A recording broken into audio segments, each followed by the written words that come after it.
Welcome back, beautiful people, to another session of English with me Anmol in association with Mark Tutorial.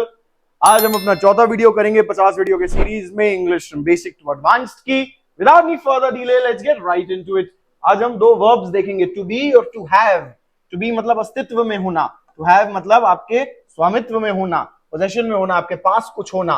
और present simple tense भी हम लोग समझेंगे क्या होता है. चलिए देखिए, use of to be. Verb के जो टू बी फॉर्म्स होते हैं, क्या एम इज आर. अच्छा, ये सिर्फ प्रेजेंट में होते हैं.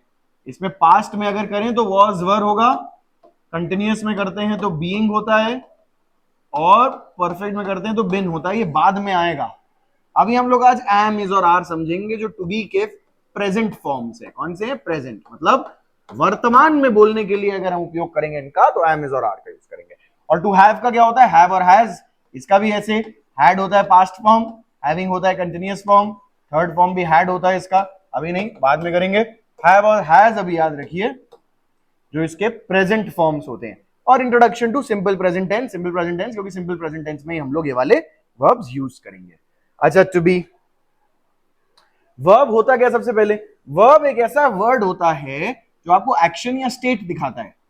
एक्शन मतलब कोई कार्य, या स्टेट मतलब आपका अवस्था. कोई जैसे खुश होने की अवस्था, दुखी होने की अवस्था एक्सेट्रा की है, कुछ है, यहां है, वहां है, कहां है. अवस्था या कार्य दिखाता है, एक्शन दिखाता है, कार्य दिखाता है, या स्टेट दिखाता है, अवस्था दिखाता है. फॉर एग्जाम्पल, रन और ईट कार्य दिखा रहे हैं. ये दौड़ना हो गया, ये खाना हो गया, दोनों कार्य हैं. इज अस्तित्व में होना, हैव पोजेशन में होना, स्वामित्व में होना, ये अवस्था दिखा रहे हैं.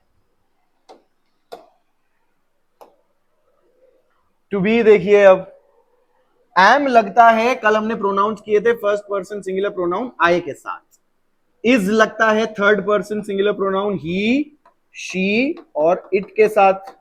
और आर लगता है थर्ड पर्सन प्लूरल दे और सेकंड पर्सन सिंगुलर और प्लूरल यू के साथ. तो आई के साथ लगेगा आई एम अ स्टूडेंट. मैं एक स्टूडेंट हूं, उसके लिए बोलूंगा तो बोलूंगा ही इज अ स्टूडेंट. बहुत सारे लोग होंगे तो बोलेंगे दे आर अ स्टूडेंट. और एक आपको बोल रहा हूं तो बोलूंगा यू आर अ स्टूडेंट. और आर वी में भी लगता है, फर्स्ट पर्सन प्लूरल, मैं, मेरे साथ और भी मेरे दोस्त हैं तो वी आर स्टूडेंट्स बोलेंगे. They are students. He is my friend, they are happy. यहां पे अगर आई लगाऊंगा तो I am my own friend, मैं खुद का मित्र हूं. You are my friend, he is, she is, it is, they are. ऐसे दे आर हैप्पी, वे खुश हैं. आई एम हैप्पी, मैं खुश हूं. यू आर हैप्पी, आप खुश हैं.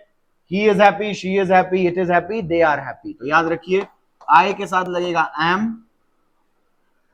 यू, वी, दे के साथ लगेगा आर,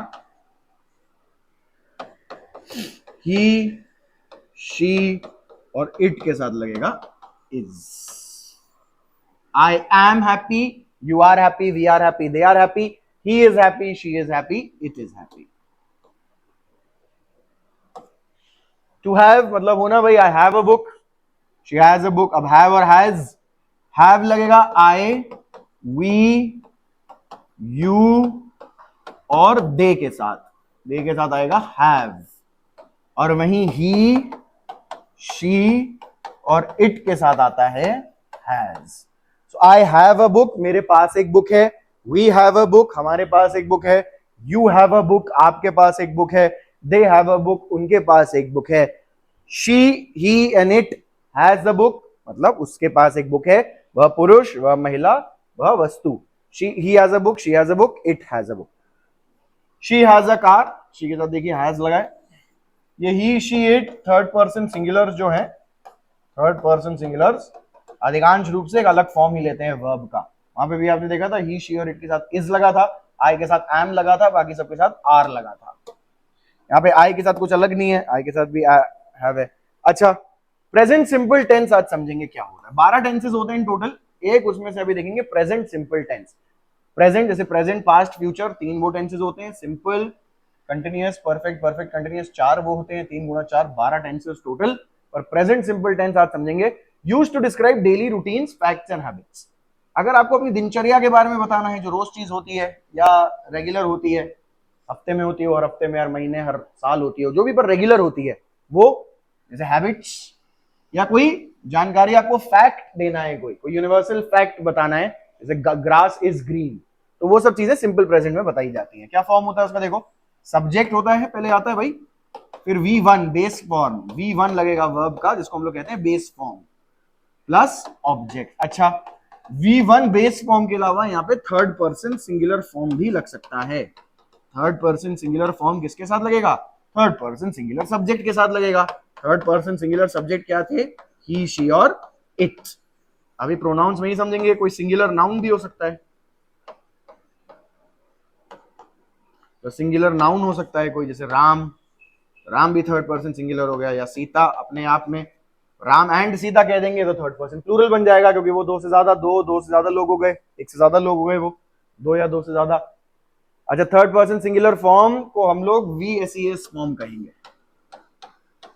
बेस फॉर्म को हमने कहा है V1, जो सब सब्जेक्ट के साथ लगेगा थर्ड पर्सन सिंगुलर के अतिरिक्त, मतलब third person plural, first person singular plural, second person singular plural, सारे V1 फॉर्म उठाएंगे सिंपल प्रेजेंट टेंस में। थर्ड पर्सन सिंगुलर सब्जेक्ट्स जो हैं वो थर्ड पर्सन सिंगुलर फॉर्म उठाएंगे, जैसे कि आई के साथ लगेगा play, but he, she, it के साथ लगेगा प्लेज। सिंगुलर फॉर्म वर्ब का एस के साथ आता है, जो कि ऑपोजिट होता है नाउन के, नाउन का प्लूरल फॉर्म एस के साथ आता है। देखिए, I play cricket every day, ये V1 फॉर्म है। शी ड्रिंक्स मिल्क, एस लग गया यहाँ पे ड्रिंक के, अगर यहाँ पे आई बोलता तो बोलता आई ड्रिंक मिल्क, एस नहीं लगा होता। आई की जगह यहाँ पे यू, वी, दे होता तो भी यही होता, ड्रिंक मिल्क। यहाँ शी की जगह ही होता, इट होता, नाम होता किसी का राम या सीता, तो ड्रिंक्स मिल्क है, एस। यहीं पे आई प्ले क्रिकेट है, वहीं she, he, Ram, it, she कुछ होता तो प्लेज होता। We go to school, I go to school, you go to school, they go to school, but he, she, it goes to school, he, she, it goes to school। भाई गो का third person singular form goes।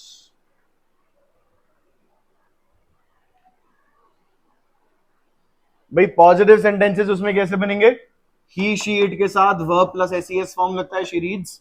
I, we, you, they के साथ base verb लगेगा, I read. यहीं पे negative बनाना होगा तो do not या डज नॉट लग जाएगा, डू या डज नॉट। भाई डू किसके साथ, आई, वी, यू, दे के साथ, और डज ही, शी और इट के साथ। Does not, do not, does not, do not like T, does not, I do not like T, she does not like T. या डू नॉट हटा दूंगा तो पॉजिटिव बन जाएगा, I like T. He does not play cricket, या does not हटा दूंगा और प्ले का प्लेस बना दूंगा, ही प्लेज फुटबॉल। नेगेटिव मतलब जब हम कह रहे हैं कि नहीं हो रही है कोई चीज, पॉजिटिव जब हम कह रहे हैं कि हो रही है। अच्छा, यस नो क्वेश्चंस कैसे बनेंगे अब, यस नो क्वेश्चंस बनते हैं जैसे डू और डज जो था उसको सब्जेक्ट से पहले लगा देना है हमें। मैं कह रहा था आई प्ले क्रिकेट, यहां पे इसका ऑक्सिलरी छुपा हुआ है do. She plays cricket, auxiliary छुपा हुआ है does, does plus play, does plus play नहीं, इसको प्लेस बनाया है। इसका यस नो क्वेश्चन बनाने के लिए ये जो ऑक्सिलरी है ये सब्जेक्ट से पहले आ जाएगा बस। Do I play cricket, does she play cricket. इसका आंसर यस या नो में आएगा बस, हाँ या ना। डू आई प्ले क्रिकेट, क्या मैं क्रिकेट खेलता हूं। डू यू प्ले चेस, क्या आप चेस खेलते हैं। डज शी वर्क हियर, क्या वह काम करती है। तो भाई डू यूज होगा आई के लिए, वी के लिए, यू के लिए, दे के लिए, और डज यूज होगा शी के लिए, ही के लिए, इट के लिए और किसी सिंगुलर नाउन के लिए। यहाँ कोई प्लूरल नाउन हो सकता है यहाँ पे। वहीं अगर WH क्वेश्चन बनाना है, थोड़ी और जानकारी चाहिए, तो उससे पीछे एक WH वर्ड लगा देंगे। WH word plus do does, where do you play cricket, why do you play cricket, when do you play cricket, with whom do you play cricket, how do you play cricket, तो आ जाएगा what, where, when, how, why, with whom।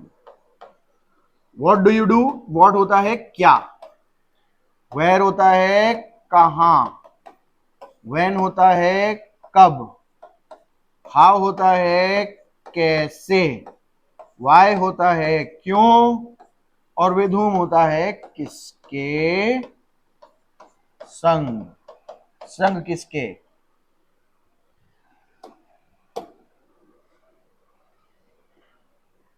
अब 5 sentences बनाइए भाई I am is are के, बोलिए उनको, बार बार repeat करिए, लिखिए उनको, 5 पॉजिटिव, उन्हीं का नेगेटिव बनाइए, उन्हीं का क्वेश्चन बनाइए, टू बी और टू हैव से 5-5 सेंटेंसेस, और रिकॉर्ड करें उन्हें, बोले उन्हें, सुने अपने आप को बोलते हुए।